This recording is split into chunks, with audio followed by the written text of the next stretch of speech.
Acte de l'entrée, je vous raconte manuel du Jean-François Tassas. Oui, donc, effectivement, vous vous rappelez sans doute qu'on a passé au mois de juin un avenant qui transférait des contrats avec la SARI d'aménagement, et nous avons à l'époque déjà approuvé le CRA qui est arrêté au 31 août 2015.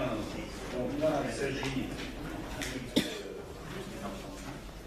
d'approuver un CRA 31 décembre 2015 pour le compte maintenant des filles d'aménagement, c'est-à-dire un nouveau partenaire. Et ce qui classifie les choses, c'est que rien n'a changé entre le 31 août et la fin de l'année, puisque maintenant la ZAC est pratiquement achevée. Il faut simplement rappeler peut-être qu'on a encore une opération de cession d'un terrain pour faire quelques logements, rue d'Aliéry, et que tout est en place, sauf le fait qu'on a des prix archéologiques en cours, qui ont retardé par conséquent la signature définitive, et qu'une commission doit se réunir prochainement pour savoir si continue de retrouver ou si ça arrête. Moyennant quoi, on sera maintenant simplement devant la nécessité ensuite de terminer dans le cadre de la ZAC la centre Martin Ducard, les aménagements du jardin en dessous de la maison Yakovlevitchi. Il nous restera à peu près en gros 350 000 €. Il faut tenir compte du fait, pour avoir une globale, qu'on avait une subvention de département 300 000 € qui est tombée dans le budget de la ville. Également une réserve parlementaire dont on a entendu parler qui est passée dans le budget de la ville, et enfin 100 000 € qu'on a récupéré à la vente de la SARI dans le budget de la ville. Donc quand on regarde globalement, normalement on aurait dû avoir un budget encore de 800 000 € pour terminer. On les a pas, mais tout ça sera repris en compte dans le cadre des suites des opérations quand elles interviendront. Voilà. Bien, alors posez votre question, on a la réponse. Oui, si je prends le tableau de la page 6, le tableau du bas, donc programme prévisionnel de l'opération décembre 2015, vous avez bien précisé qu'il n'y avait rien de changé de tout.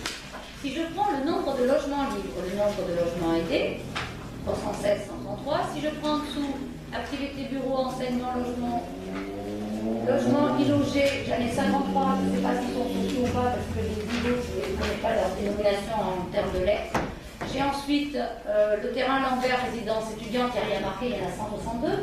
Et même si je fais 162 plus 53 plus 133, rapporté au total, j'arrive qu'à 50%, c'est pas à 57%.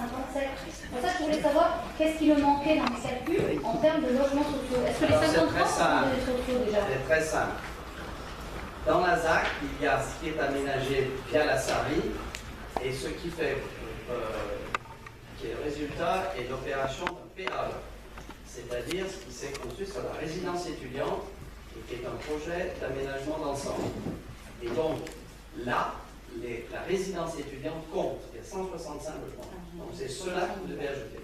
Oui, mais je les ai ajoutés. J'en avais rajouté 162 au lieu de 165, mais j'arrive Je pas. pense que 162, ça fait 57% du total et ça ne figure pas dans les chiffres que vous avez. Et les 53 sont aussi des logements sociaux alors? Les quoi? Les 53 dans activité bureau, enseignement, logement, illogé, logement, 53. Non, pas ça, c'est dans les 316. Dans les 316. Ça, c'est dans les 316. Donc je maintiens que on n'arrive pas à 50%. Hein. 316 plus 53 de côté, 133 plus 165 de côté. Je suis convaincu qu'on est près de 60% de logements dits sociaux, 57 000 dans la ZAC. J'en suis convaincu. C'est le chiffre que on vous l'expliquera sans problème. Bien, alors, pas d'objection, d'ailleurs on prend acte, ça va pas plus loin. Non, on prend pas acte, justement. C'était ma deuxième question. En décembre, quand vous avez passé ces chiffres-là, on prenait acte et là, on approuve. Et c'était pourquoi devons-nous approuver cette fois-ci alors que d'habitude, on ne fait que prendre acte. Ah bon, il y a une différence? Sur le papier, oui, en tout cas. Dans les faits, j'imagine aussi. On approuve les dossiers d'enquête. Non. Qu'est-ce qu'on a approuvé? L'avenant fait que, en réalité, on a un CRAC au 31 décembre 2015 qui nous est présenté dorénavant par Evelyne Aménagement. Et par conséquent, comme c'est un nouveau partenaire, on approuve cette modification. Dans le cadre de cette modification et d'un avenant qui a passé en quelque sorte le marché de la SARI à Evelyne Aménagement. Donc on accepte ce transfert la substitution de l'opérateur. l'opération est terminée, c'est ça? Oui. Bien. Il en est ainsi décidé. Merci. Claude Duverdy, Madame Marie Salam. Vous avez une convention de partenariat entre la ville de Maison-la-Ville et l'association Crèche du Verdi. La crèche associative du Verdi a pour objectif de gérer un lieu d'accueil de la petite enfance. Le fonctionnement de cette crèche est assuré par l'application du décret en vigueur, de l'autorisation apportée par le Conseil départemental et les circulaires de la Caisse nationale d'allocation familiale. La ville de Maison-la-Ville apporte son soutien à l'association avec comme objectif respecter la liberté d'initiative de la crèche et son autonomie, contrôler la bonne gestion des aides publiques. La Convention définit les conditions dans lesquelles la ville apporte son soutien financier à l'association. La ville s'engage à lui verser une subvention de fonctionnement en complément de la participation des familles, de la subvention versée par la Caisse de la vie familiale dans le cadre de la prestation de service unique et des recettes de l'association. Cette subvention est calculée annuellement sur la base du coût résiduel d'une crèche municipale analogue. En 2015, ce coût était de 4 775 € par classe. La subvention s'appliquera au nombre d'enfants dont les parents résident exclusivement à Maison-la-Ville. L'association s'engage à transmettre ses comptes annuels de l'année écoulée ainsi que son budget prévisionnel et réalisé, transmis à la Caisse d'allocation familiale. Cette convention prend effet le 1er janvier 2017 pour une durée d'1 an, prorogée par reconduction express d'une année sur l'autre. Et il vous est demandé d'approuver la convention. Bien, y a-t-il des refus? Merci, à l'unanimité, je passe. Alors, Maison de la Petite Enfance, Sylvie Toutan. Depuis septembre 2015, la Maison de la Petite Enfance a ouvert ses portes au 20 rue Galluette. C'est un nouveau lieu qui est dédié en fait aux parents et aux enfants de 0 à 6 ans. C'est un lieu pour se retrouver, échanger avec des professionnels et trouver des réponses aux questions que l'on se pose lorsqu'on est parent. Actuellement, la ville de Maison-Lafitte, la Maison de la Petite Enfance qui est gérée par la ville, héberge l'association Les Coussins qui propose divers ateliers et animations. En complément, la ville va développer d'autres activités qui vont être proposées principalement au premier étage de la Maison de la Petite Enfance. Alors, une première activité qui va être mise en place à partir du mois d'octobre 2016, c'est un point écoute conseil avec un partenariat avec l'association Alternative 78.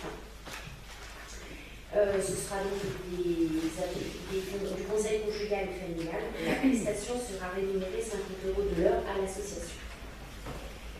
On vous demande donc en fait d'approuver en fait la création de ce point écoute conseil. On demande aussi de proposer, alors pour la Maison de la Petite Enfance fonctionne, on va créer une carte d'adhérent. On vous propose cette carte d'adhérent au prix de 50 € l'année et 25 € au semestre. Et pour que la Maison de la Petite Enfance fonctionne bien, nous avons mis en place un règlement de fonctionnement et nous demandons également de l'approuver. Est-il des remarques? Nous avions demandé des modifications du règlement intérieur en commission, ça a été pris en compte, donc nous n'avons pas d'observation. Très bien, merci. Je vais juste faire une précision après, donne-moi donne accès les 50 € d'adhésion. L'adhésion, c'est l'adhésion à la. À cette unité à ouvrir un certain nombre d'activités. Alors j'ai vu que ça donnait accès à des animations gratuites. Vous pouvez nous donner des précisions? Dans un premier temps, on met en place le point écoute conseil. Donc, il faut savoir qu'une famille, si elle a besoin d'y aller plusieurs fois, elle paye une fois l'adhésion à la Maison de la Petite Enfance et peut consulter autant de fois qu'elle le souhaite. Voilà. Donc déjà, dans un premier temps, c'est ce service-là. Nous avons d'autres projets et on vous en parlera au fur et à mesure. Très bien. Pas d'objection, adopté. Je passe. Alors, personnel communal, on en vient maintenant. C'est bien ça. Hein? Voilà, monsieur Défi. C'est le numéro 16. Donc vous avez sous les yeux un certain nombre de paragraphes totalement distincts qui correspondent à des objectifs différents les uns par rapport aux autres. Vous avez d'abord 9 fonctionnaires communaux qui ont réussi des concours et vous voyez qu'ils vont passer à la suite de ces épreuves réussies de la 2e classe à la 1re classe. C'est donc un avancement heureux. Le deuxième tableau concerne 15 agents communaux. Il s'agit de la procédure d'avancement de choix. Cet avancement de choix, nous imposons des règles dans un esprit d'égalité entre